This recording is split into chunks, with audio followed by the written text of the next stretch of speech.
Hello everyone, welcome to Bind Edutech class. Last video में हम लोगों ने डिस्कस किया था marine insurance and communication services के बारे में। इस वीडियो में हम डिस्कस करने वाले हैं ट्रांसपोर्टेशन एंड इस चैप्टर का लास्ट टॉपिक हमारा है वेयर हाउसिंग। ओके, हमने बहुत सारी सर्विसेज के बारे में डिस्कस किया है, फॉर एग्जांपल बैंकिंग, इंश्योरेंस, है ना।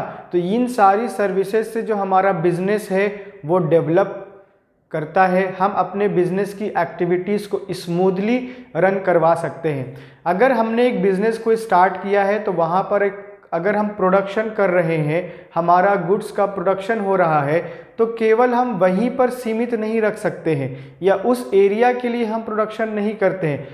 हम लार्ज नंबर ऑफ पीपल के लिए गुड्स का प्रोडक्शन करते हैं और हम ये चाहते हैं कि हमारा जो प्रोडक्ट है वो मैक्सिमम पीपल तक रीच करे, मैक्सिमम लोग जो है या मैक्सिमम कस्टमर जो है वो हमारे ही प्रोडक्ट को यूज़ करे।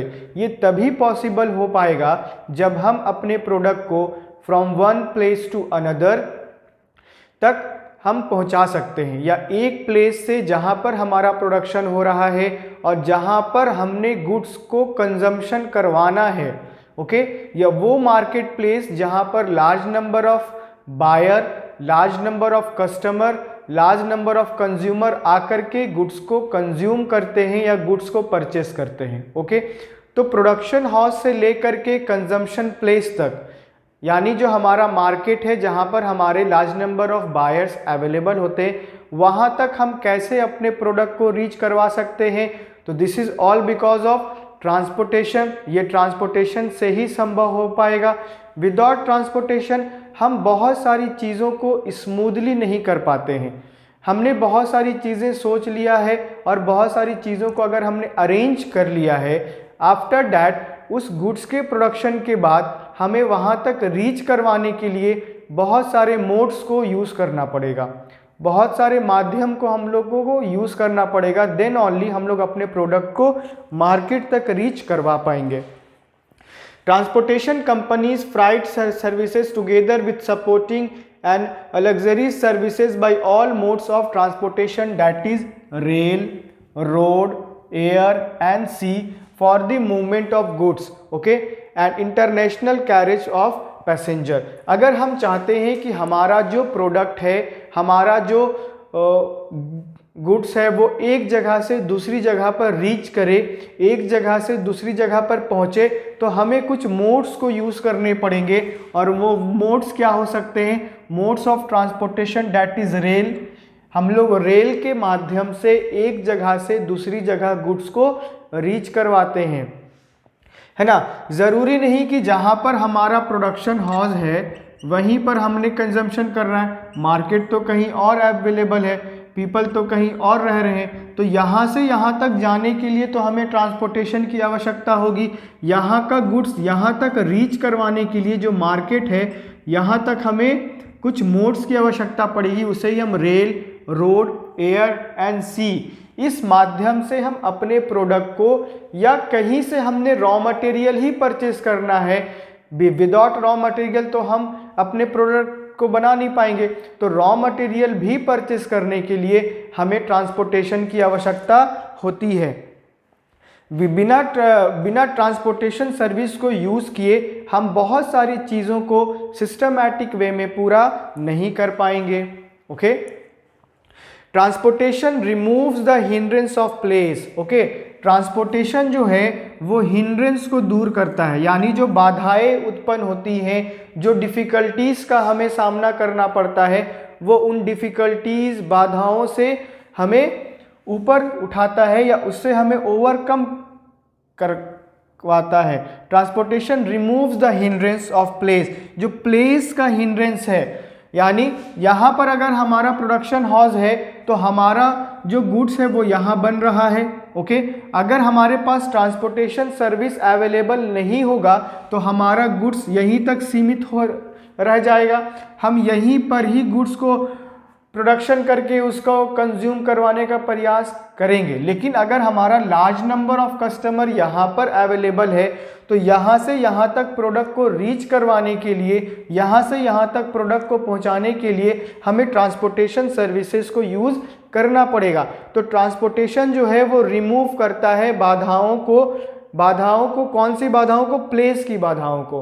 ओके, जो हमारे पास प्लेस का एक जो दायरा है हम उससे ओवरकम होते हैं और उससे ऊपर उठ करके हम अपने प्रोडक्शन किए हुए प्रोडक्ट को अपनी प्लेस पर रीच करवाते हैं।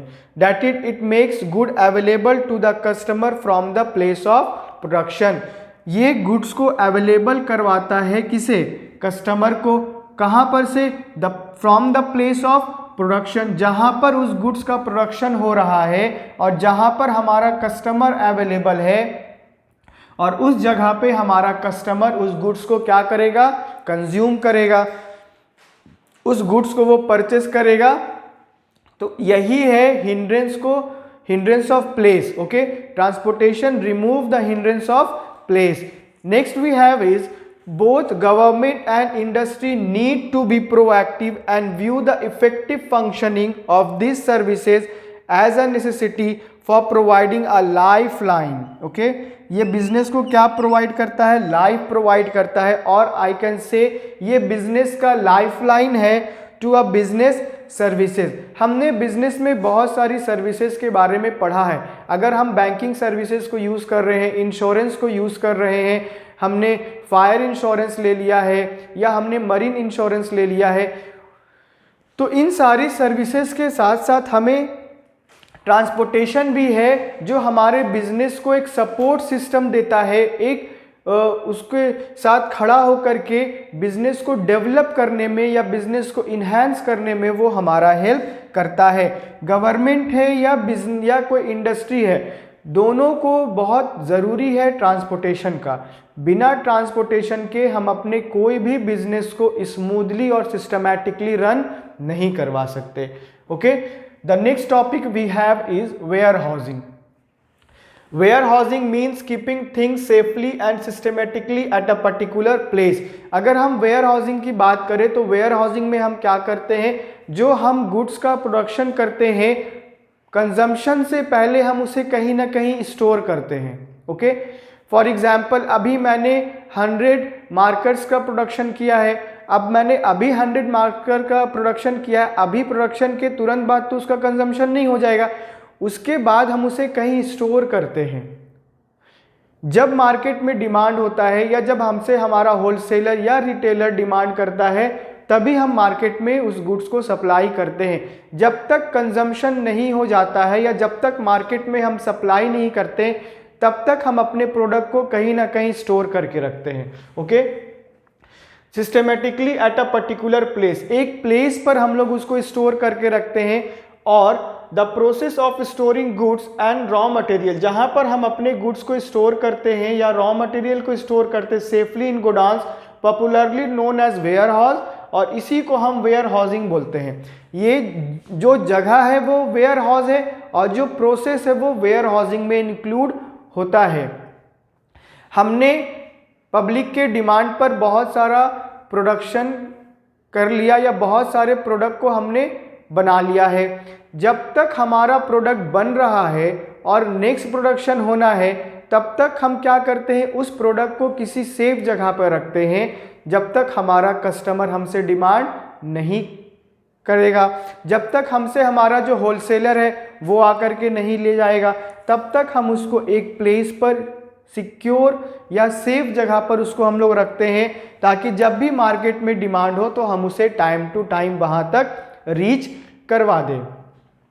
Okay, the next we have is private warehouses. Private warehouse are operated, private warehouse है। अब हम लोग टाइप्स देख रहे हैं तो टाइप्स में जो पहला टाइप्स है वो है private warehouse. Private warehouse are operated, ये ऑपरेट होता है, ओन्ड होता है और leased by a company handling their own product. वो अपने ही प्रोडक्ट को हैंडल करता है और अपने ही प्रोडक्ट को वो ऑपरेट करता है handling their own product such as retail chain store. जैसे हम लोगों ने बहुत सारे रिटेल चेन स्टोर देखे हैं या मल्टी ब्रांड के प्रोडक्ट्स देखे हैं, मल्टी ब्रांड या multi product companies. Okay, the benefit of private warehousing includes control, flexibility and other benefit like improve dealer relation. तो प्राइवेट वेयर हाउसिंग में जो मल्टी ब्रांड प्रोडक्ट होते हैं या जो रिटेल चेन वाले कंपनीज होती हैं, वो क्या करती हैं, वो अपने ही प्रोडक्ट को अपने ही वेयर हाउस में या जो उनका प्राइवेट वेयर हाउस होता है वहाँ पर वो उसे स्टोर करती हैं। देन आफ्टर अगर उनको लगता है कि अब हमें वहाँ से अपने मार्केट में शिफ्ट कर देना चाहिए या उस प्लेस पर शिफ्ट करना चाहिए उस प्रोडक्ट को जहां पर कस्टमर आकर के इजीली उसे परचेज कर सकता है। Okay, the next point we have is public warehouse. Public warehouse allow storage of goods by the traders. Public warehouse जो है वो जनरल पब्लिक्स को अलाउ करता है कि आप अपने गुड्स को वहां जाकर के स्टोर कर सकते हैं। तो उन ट्रेडर्स को या उन मैन्युफैक्चरर्स को अलाउ करता है जिनके पास वेयर हाउस नहीं होता है अपना, या जो छोटे मैन्युफैक्चरर होते हैं या जो स्मॉल ट्रेडर्स होते हैं जिनके पास उतनी कैपिटल नहीं होती है कि वो अपना वेयर हाउस बना पाए या एक अपना प्राइवेट वेयर हाउस वो बना पाए। तो जिस कारण जो पब्लिक वेयर हाउस में होते हैं वो स्मॉल रिटेलर या स्मॉल ट्रेडर्स आकर के अपने प्रोडक्ट को स्टोर करते हैं और उसके लिए उन्हें एक फिक्स रेट पे करना पड़ता है। Okay, any individual can make use of this warehouse. कोई भी इंडिविजुअल है या कोई भी मैन्युफैक्चरर है या कोई भी ट्रेडर है जो अपने गुड्स का प्रोडक्शन कर रहा है और वो चाहता है कि मैं एक सेफ प्लेस पर अपने प्रोडक्ट को रखूं और उसके बाद जब मार्केट में डिमांड होगा देन आफ्टर वो उसे सप्लाई करेगा। The government simply fixes the rent. Government ने क्या किया है, एक रेंट फिक्स कर दिया है। अगर हम किसी चीज़ को यूज़ करते हैं तो हमें उसके लिए कुछ ना कुछ पे करना होता है। अगर हम ट्रांसपोर्टेशन सर्विस को यूज़ करते हैं तो ट्रांसपोर्टेशन के माध्यम से हम एक जगह से दूसरी जगह जाते हैं, तो जिस सर्विस को हम यूज़ करते हैं उस सर्विस के बदले हम लोग कुछ ना कुछ पे करते हैं। अगर हम लोगों ने इंश्योरेंस लिया था अपने प्रोडक्ट के लिए तो उस प्रोडक्ट के लिए हमने इंश्योरेंस लिया, देन हम लोग कुछ टाइम पीरियड के लिए प्रीमियम देते हैं, फिर वो बाद में हमें रिटर्न ज़रूर करता है कंपनसेशन अमाउंट। लेकिन अगर हम बात करते हैं वेयर हाउसिंग की, तो जिस जगह को हम यूज़ कर रहे हैं, जो फैसिलिटी को हम यूज़ कर रहे हैं, उसके बदले हमें कुछ ना कुछ पे करना होता है। अगर गवर्नमेंट किसी से कुछ नहीं ले या वो कोई फिक्स अमाउंट या कोई रेंट फिक्स नहीं करे तो हो सकता है कि उसके पास रेवेन्यू नहीं आ पाएगा या वो इनकम जनरेट नहीं कर पाएगा, क्योंकि गवर्नमेंट को बहुत सारा काम करने के लिए पैसों की आवश्यकता है। वो अगर जनरल पब्लिक के बारे में सोच रहा है, जनरल पब्लिक के बेनिफिट्स के बारे में सोच रहा है, तो वहाँ पर हमें ये भी ध्यान रखना होगा कि जो फैसिलिटी हमें गवर्नमेंट फुलफिल करवा रहा है या जो फैसिलिटीज़ गवर्नमेंट हमें अवेलेबल करवा रहा है, हमें उन फैसिलिटीज़ के बदले में गवर्नमेंट को कुछ पे करना चाहिए, गवर्नमेंट को कुछ देना चाहिए। जिससे क्या होगा, गवर्नमेंट और उस फैसिलिटीज़ में इम्प्रूवमेंट ला पाएगा, गवर्नमेंट और उस फैसिलिटी को डेवलप कर पाएगा, उसमें कुछ ना कुछ इन्हांस कर पाएगा, जिसके चलते हम और अच्छे से अपने प्रोडक्ट को सेफ जगह पर स्टोर कर सकते हैं। ओके, फिर है the quantity of goods such warehouses और the floor areas warehouse are use in size. जो इस तरीके के वेयर हाउस होते हैं जिन्हें हम पब्लिक वेयर हाउस बोलते हैं, वो उनका जो साइज होता है वो ह्यूज साइज के होते हैं, वो लार्ज साइज के होते हैं। क्योंकि यहाँ पर कोई एक इंडिविजुअल तो आकर के प्रोडक्ट को स्टोर नहीं करने वाला है, कोई एक मैन्युफैक्चरर या कोई एक ट्रेडर तो नहीं आएगा, यहाँ पर लार्ज नंबर ऑफ पीपल आएंगे, क्योंकि गवर्नमेंट ने सभी के लिए ये डोर ओपन कर दिया। लेकिन गवर्नमेंट ने एक रेंट फिक्स किया है, वो देना ही पड़ेगा। लेकिन अगर हम वहाँ पर आकर के अपने प्रोडक्ट को स्टोर कर रहे हैं और ये जो पब्लिक वेयर हाउस का रेंट होता है वो बहुत ही चीप या बहुत ही रीजनेबल होता है, और आई कैन से बहुत कम होता है। हर मैन्युफैक्चरर या ट्रेडर जाकर के उस फैसिलिटी को यूज़ कर सकता है, लेकिन उसके लिए उसे कुछ ना कुछ पे करना पड़ेगा। ह्यूज इन साइज क्यों है? क्योंकि यहाँ पर लार्ज नंबर ऑफ पीपल आ रहे हैं और लार्ज नंबर ऑफ प्रोडक्शन किया हुआ प्रोडक्ट यहाँ पर स्टोर हो रहा है, तो उसके लिए हमें एक लार्ज एरिया को कवर करना पड़ेगा। अगर उस वेयर हाउस का जो साइज़ है वो छोटा होगा या स्मॉल साइज़ का होगा तो वो बहुत सारी चीज़ों को स्टोर नहीं कर पाएगा। Okay, the next we have is bonded warehouse are licensed by the government to accept imported goods. जो बॉन्डेड वेयर हाउस होते हैं वो कौन से वेयर हाउस होते हैं? वो लाइसेंस्ड वेयर हाउस होते हैं। ओके, और we can say licensed by the government to accept, government के द्वारा लाइसेंस प्रोवाइड करवाया जाता है कि जो भी गुड्स इंपोर्ट हो रहा है आपने क्या करना है, उसको पहले वहां पर स्टोर करना है, पहले वहां पर रखना है। Goods prior to payment of tax and custom duty. अगर हम कोई गुड्स को इंपोर्ट करवाते हैं किसी दूसरे देश से, फॉर एग्जांपल इंडिया का एक ट्रेडर है या मैन्युफैक्चरर है, उसने एक गुड्स को या रॉ मटेरियल को किसी दूसरे देश से इंपोर्ट करवाया है, तो जब तक वो प्रोडक्ट हमारे देश में रीच करेगा, ओके, उसके बाद वो प्रोडक्ट कौन लेगा? तो वो लेगा जिसने उसे मंगवाया है। लेकिन उस ट्रेडर के पास जाने से पहले उस पर्टिकुलर ट्रेडर को एक टैक्स पे करना पड़ेगा और एक जो हम कस्टम ड्यूटी बोलते हैं वो उसे पे करना पड़ेगा, क्योंकि अगर हम वो चीज़ नहीं करेंगे तो वो प्रोडक्ट हमको हमारा नहीं मिलेगा। These are goods which are imported from the other countries. Importer are not permitted to remove goods from the docks or the airport till the custom duty is paid. Okay, ये facility अगर government ने available करवाया है उन manufacturer के लिए जिनके पास बहुत सारी चीज़ें अवेलेबल नहीं होती हैं, वो इंपोर्ट करवाते हैं। ओके, इसमें हम रॉ मटेरियल ही मान लेते हैं। तो अगर रॉ मटेरियल दूसरे देशों से आ रहा है और यहाँ आकर के उसी रॉ मटेरियल का कोई ना कोई प्रोडक्ट हम बनाएंगे और उसे मार्केट में सप्लाई करेंगे, तो गवर्नमेंट ने बोला ठीक है आप मंगवाइए, लेकिन आपको कुछ ना कुछ पे करना पड़ेगा, क्योंकि अगर हम केवल गवर्नमेंट की फैसिलिटीज़ को यूज़ करते हैं और उसके लिए कुछ पे नहीं करेंगे तो गवर्नमेंट भी तो लॉस में जाएगा। तो इसके लिए गवर्नमेंट ने कुछ फैसिलिटीज़ अवेलेबल करवाया है, लेकिन उससे पहले हमें उनके लिए कस्टम ड्यूटी या कुछ टैक्सेस जो हैं वो पे करने होते हैं। Next we have is point number 4, cooperative ware house.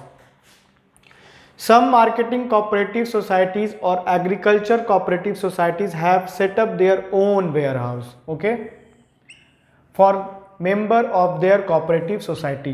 हम लोगों ने cooperative society के बारे में डिस्कस किया था जब हम लोग form of business organization discuss कर रहे थे। उसमें हम लोगों ने देखा था जो कोऑपरेटिव सोसाइटी को फॉर्म किया जाता है, जो उसके मेंबर्स होते हैं उनको चीप रेट पर या रीजनेबल रेट पर प्रोडक्ट अवेलेबल करवाने के लिए। उसमें हम लोगों ने कुछ टाइप्स भी डिस्कस किए थे। फॉर एग्जांपल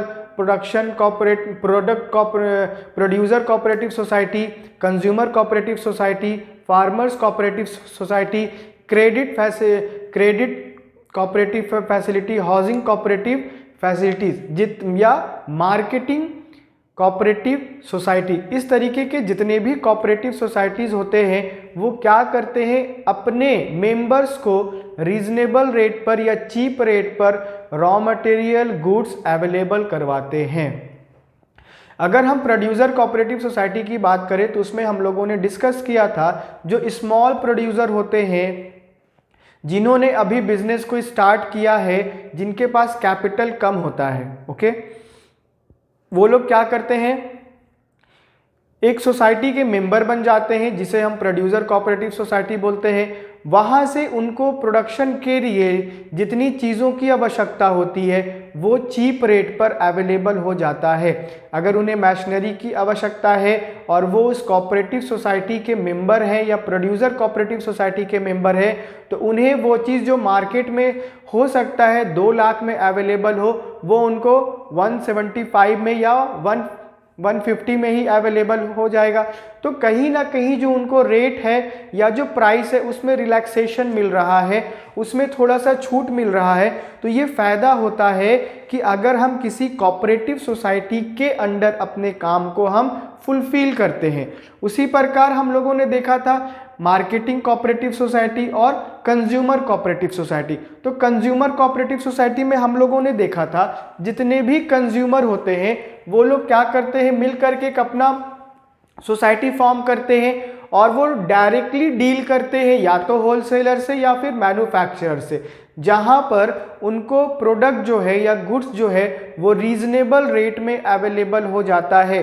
फॉर एग्जांपल, अगर ये मार्कर का रेट मार्केट में 20 रुपीज़ है तो हो सकता है उनको उसी कोऑपरेटिव सोसाइटी में 15 रुपीज़ में मिल जाए या 18 रुपीज़ में मिल जाए। जो हमें 2 रुपीज़ का छूट मिल रहा है या डिस्काउंट मिल रहा है, तो ये all because of the cooperative society, क्योंकि हम उस कोऑपरेटिव सोसाइटी के मेंबर बन जाते हैं। वहां पर जो हम सामान को लाते हैं वो बल्क में लाते हैं, लार्ज क्वांटिटी में लाते हैं। तो जो चीज़ अगर हम लार्ज क्वांटिटी में लेते हैं या बल्क में लेते हैं तो वो थोड़ा हमें ईजिली या रीजनेबल रेट पर अवेलेबल हो जाता है। उसी प्रकार जो कोऑपरेटिव वेयर हाउस है, यहाँ भी हमने देखा कि जो इसके मेंबर्स हैं वो लोगों का एक अपना वेयर हाउस होता है। ओके, कोऑपरेटिव सोसाइटीज और एग्रीकल्चर कोऑपरेटिव सोसाइटी, जहाँ पर जो एग्रीकल्चर कर रहे हैं वहां पर वो लोग मिल करके इस चीज को स्टार्ट कर सकते हैं। इसी प्रकार हम लोगों ने देखा था फार्मर कोऑपरेटिव सोसाइटी का।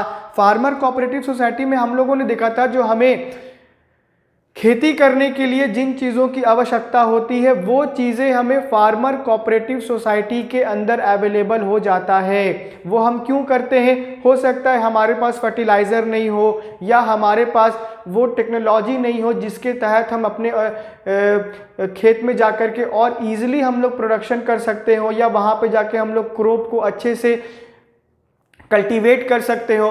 तो इस प्रकार से हम अगर फार्मर कोऑपरेटिव सोसाइटी के थ्रू जाते हैं तो वहाँ पर हमें बहुत सारी चीज़ें अवेलेबल हो सकती। फॉर एग्जांपल, ट्रैक्टर नहीं है एक फार्मर के पास और उसके पास इतना कैपिटल नहीं है कि वो ट्रैक्टर को ले पाए, तो अगर वो फार्मर कोऑपरेटिव सोसाइटी के अंदर जा कर के या उनके पास जा कर के वो मांगता है या लेता है तो वहाँ पर उनको ईजिली और रीजनेबल रेट में अवेलेबल हो जाता है। उसी प्रकार अगर हम खेती कर रहे हैं और हम चाहते हैं कि हम अपने गुड्स को या अपने प्रोडक्ट को कहीं पर स्टोर करें, और बहुत सारे फार्मर्स ने मिल करके या बहुत सारे लोगों ने मिल करके एक एग्रीकल्चर कोऑपरेटिव सोसाइटी बना दिया जहां पर वो खुद ही उस चीज़ को मैनेज कर रहे हैं, वो अपने ही प्रोडक्ट को वहां पर स्टोर कर रहे हैं या उनके प्रोडक्ट को वो वहां पर स्टोर कर रहे हैं जो उस पर्टिकुलर वेयर हाउस के या उस पर्टिकुलर कोऑपरेटिव सोसाइटी के मेंबर होते हैं। वो दूसरों को अलाउ नहीं करते हैं क्योंकि वो उस पर्टिकुलर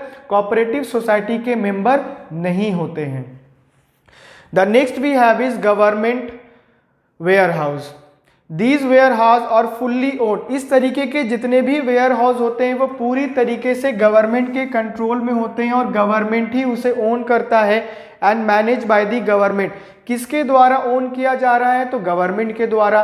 कौन इसे मैनेज कर रहा है? गवर्नमेंट कर रहा है और वो फुल्ली कर रहा है। Okay, this government manage them through the organization set up in the public sector. Okay, so this is government warehouse. Now we will discuss the functions of warehousing.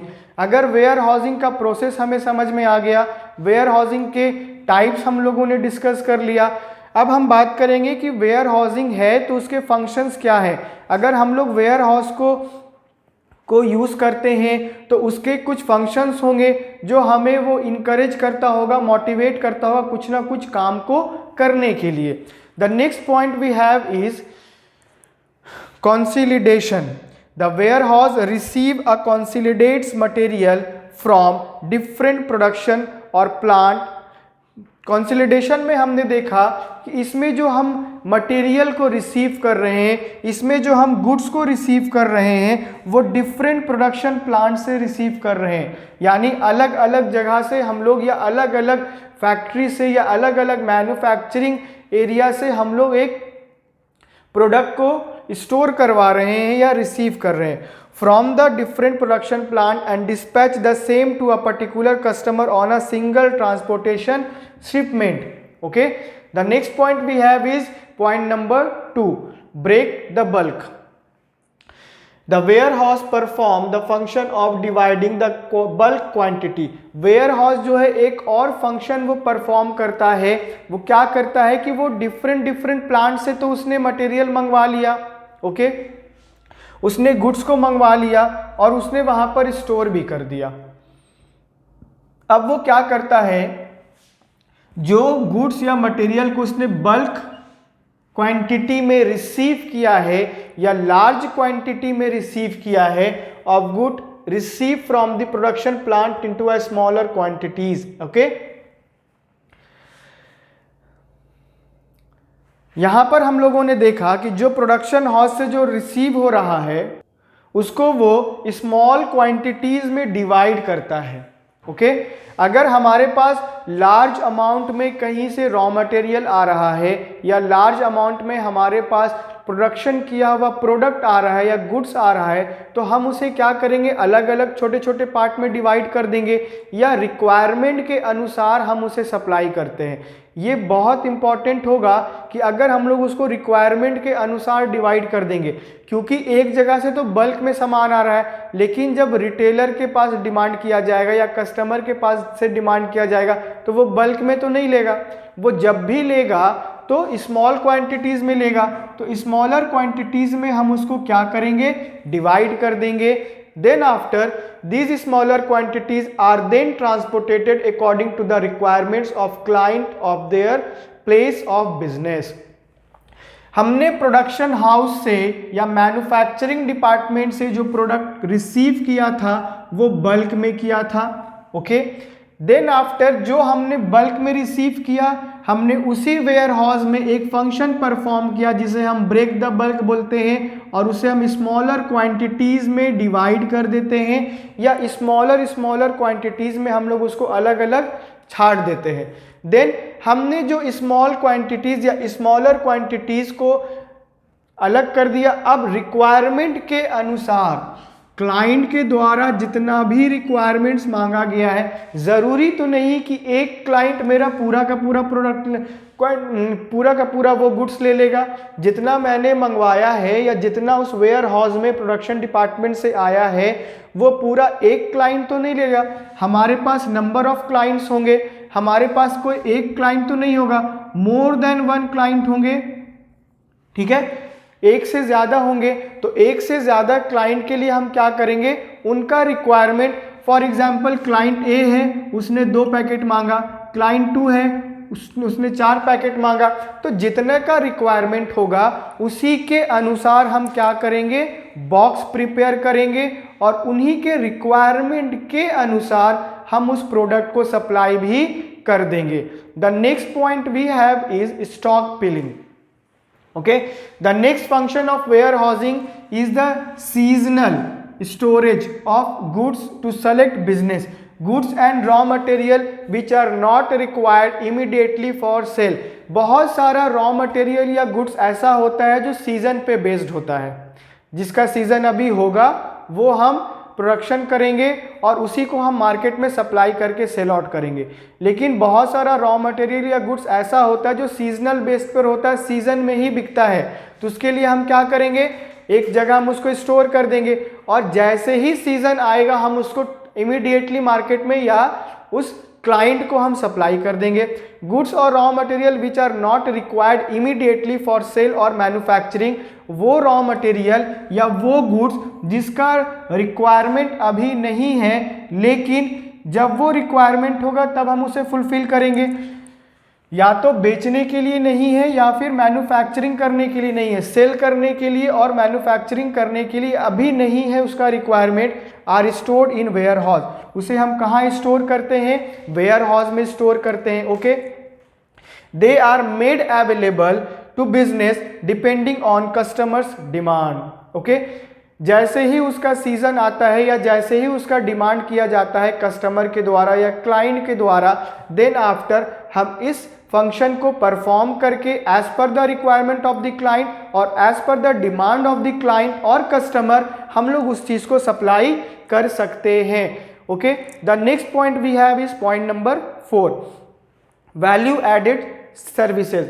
Certain value added services are also provided by the warehouse such as in transit mixing, packaging and labeling goods sometimes need to be reopened. Okay, value added services की बात करें तो यहाँ पर हम जो अपने production house से एक जगह स्टोर कर रहे हैं गुड्स को, कहाँ स्टोर कर रहे हैं, वेयर हाउस में कर रहे हैं।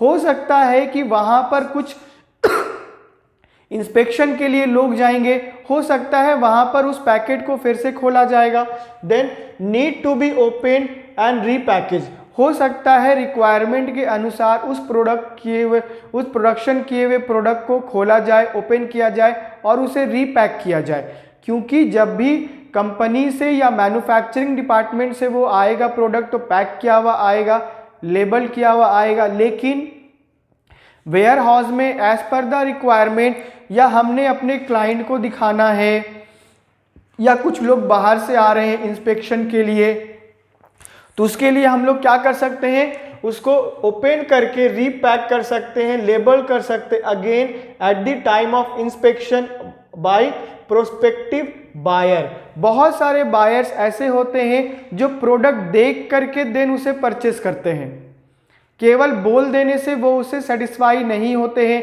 जब तक वो हाथ से छूकर ना देख ले या देख ना ले तब तक वो सेटिस्फाई नहीं होते हैं। तो इस टाइम पर क्या होगा, हम उस पैकेट को ओपन करेंगे, देन उसे कस्टमर को दिखाएंगे या क्लाइंट को दिखाएंगे। अगर कस्टमर को अच्छा लगेगा तो वो उसे परचेस करेगा, उतना ही वो डिमांड करेगा। तो फिर जितना पैकेट हम लोगों ने खोला फिर उसको रीपैक करना पड़ेगा, उसको फिर से लेबल करना पड़ेगा। तो ये भी काम करता है हमारा warehousing. Then we have is point number 5, price stabilization. By adjusting the supply of goods with the demand situation, warehouse perform the function of stabilizing price. यहाँ पर हम क्या कर रहे हैं, या जो हमारा वेयर हाउसिंग है वो प्राइस को स्टेबल कर रहा है यानी स्थिर कर रहा है। एज पर द रिक्वायरमेंट वो गुड्स को सप्लाई करेगा, अगर उस गुड्स का डिमांड नहीं होगा तो वो उस गुड्स को सब मार्केट में सप्लाई नहीं करेगा। अगर वो रिक्वायरमेंट के अनुसार सप्लाई करता है तो ठीक है, लेकिन अभी अगर कस्टमर के द्वारा या क्लाइंट के द्वारा डिमांड नहीं किया गया है फिर भी वो उस चीज़ को मार्केट में अवेलेबल करवाएगा, तो उस चीज़ का जो प्राइस है वो क्या होगा, डाउन हो जाएगा। लोग उसे परचेज नहीं करेंगे, अगर करेंगे भी तो कम से कम रेट में करेंगे, क्योंकि वहां पर वो गुड्स का डिमांड कम है और वो सप्लाई ज़्यादा हो रहा है। उसी प्रकार अगर डिमांड बढ़ गया है और सप्लाई नहीं हो रहा है तब भी वो फंक्शन परफॉर्म करता है गुड्स को एट अ राइट टाइम या ऑन द टाइम अवेलेबल करवा करके। तो ये भी एक इसका फंक्शन है कि वो stabilising price, thus price are control when supply is increasing and demand is slack and vice versa. कहने का मतलब है कि अगर डिमांड बढ़ेगा तो सप्लाई भी उसी अनुसार होना चाहिए। अगर सप्लाई वैसा हो रहा है या सप्लाई ठीक हो रहा है और डिमांड कम हो गया है तो हमें उसे रोक देना पड़ेगा। ये भी हमें देखना पड़ेगा कितना डिमांड है, कितना सप्लाई हो रहा है, और कितना सप्लाई हो रहा है कितना का डिमांड है। उसी प्रकार हम प्राइस को क्या कर सकते हैं, स्टेबल कर सकते हैं। ओके, तो ये भी एक फंक्शन वो परफॉर्म करता है। The next function we have is financing. Warehousing owner advance money to the owners on security of goods. ये गुड्स की सिक्योरिटी के लिए पहले ही एडवांस कर देता है and further supply of goods on the credit terms to customer. Okay.